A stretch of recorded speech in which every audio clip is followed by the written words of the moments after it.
Hi everyone, I'm Take and I'll be studying architecture at university. In this video, I'll share with you my top tips on how to build a successful portfolio for your university application for architecture.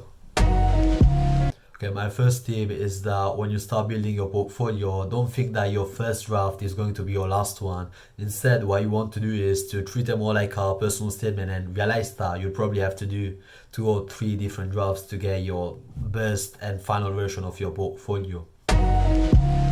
My second tip is that don't spend too much money on your first draft of your portfolio. And this is a really big mistake that I made, is that in my first draft of my portfolio, I just wanted to do it really perfect, really good.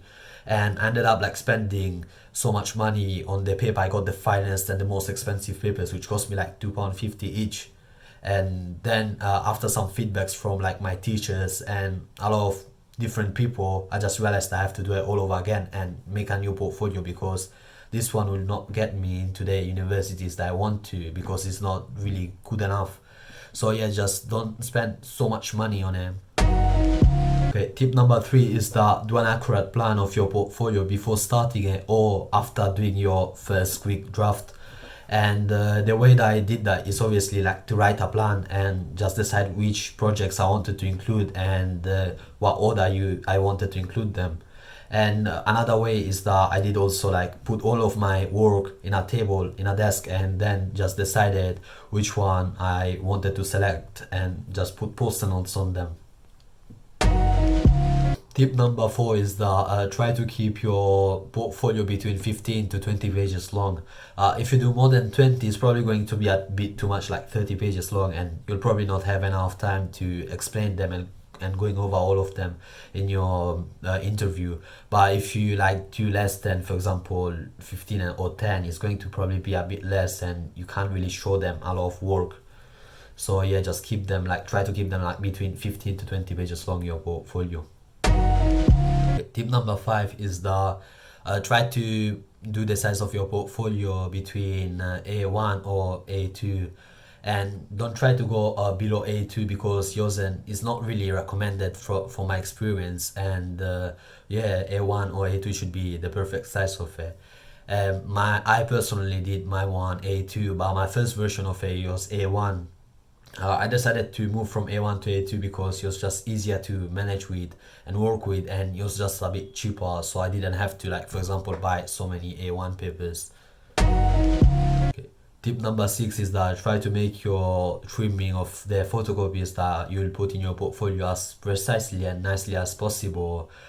Yes, it's true that in your interview they will probably not look at it and not really consider it, but like some interviewers, they are just really picky on it, and they just might see the photocopy being trimmed a bit bended, or it's not that correctly straight, and they just might think, oh, this person is a bit lazy or something.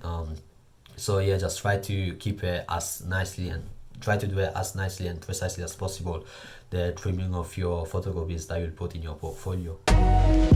Tip number 7, which is really important, is that your main priority should be to show to the interviewer the development of your projects. And what I mean by that is that try to show them, for example, how you achieve the final piece. Don't just put the image of your final piece, for example, your final 3-dimensional model, and tell them, oh, that's my final piece that I've done in this project or in my course. Instead, what you want to do is to show them your initial ideas, your initial sketchings, your initial brainstorms that you've done, the different colors that you experimented to, for example, decide which color you want to do your final piece. And yeah, just try to put really good development, really clear development, and try to, for example, not put so many like artist studies and stuff like that, and a lot of writing, because they'll not read through all of it. And instead, just show them, like, try to show them visually how you developed your ideas and your projects in your portfolio. Tip number 8 is that put work that you can actually talk about it, and don't put work that is not yours, or like work that you can't really talk much about them.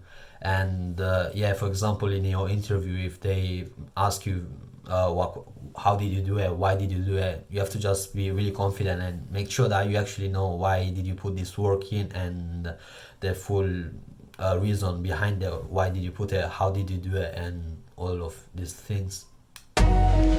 Tip number 9 is that try to get as much feedback as possible from your teachers or from your friends, and use those feedbacks to improve your portfolio. Tip number 10, which is really simple, is just spend time on it. Don't think that you can just complete it at the last minute, in the night before something, and try to just spend as much time as possible as you can, because you'll give you like enough time just to get all the feedbacks and to improve your portfolio and everything. And yeah, just take it seriously and spend a good time on it to build your portfolio. The 11th and the final tip, which is the one of the most important tips, is that you should try to make your portfolio as architectural as possible if you're applying for a course in architecture.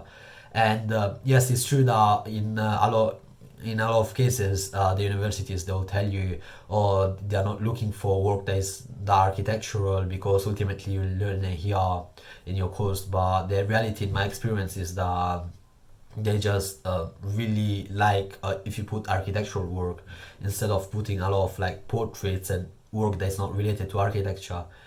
For example, from my experience, one of the reasons why my first draft of my portfolio wasn't good and it wasn't successful was that a lot of the work that I included was the work that I've done in my fine art A level and my graphic design A level, which is not, and work that is not really related to architecture. But yeah, then they're just wondering when I go like feedbacks from some university teachers.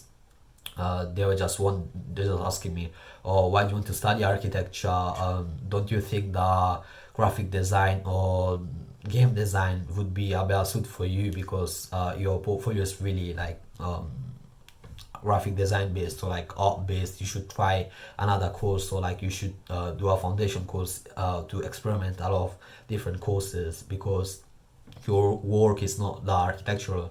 So yeah, just try to keep it as architectural as possible. Obviously include also a lot of some work that is not related to architecture, but try to keep it, for example, 80% architectural and 20% which is not related to architecture, or like 90% architectural and 10% is not related to architecture. Another thing on this tip of including a lot of architectural work in your portfolio is that obviously you don't have to do work on Rhino, renderings on Rhino or AutoCAD. They are obviously not expecting you to know these softwares, but try to put as much as architectural sketches. It doesn't always have to be three-dimensional sketches, it can also be two-dimensional sketches. You can just look in your Pinterest account or Instagram account and see all of these architectural drawings and some three-dimensional models. Even you can also do it by yourself and just experiment and try to get comfortable with three-dimensional model making if you haven't done any project that require you to do that. And yeah, and just make it as architectural as possible, your portfolio. If you made it so far, guys, thank you very much for watching, and don't forget to subscribe and press the like button, and also click that notification bell, because I'll be releasing so many other videos on how to prepare for your interview for your architecture course, or how to write your personal statement for your architecture course, and so many other student lifestyle videos. And yeah, I'll see you in the next one.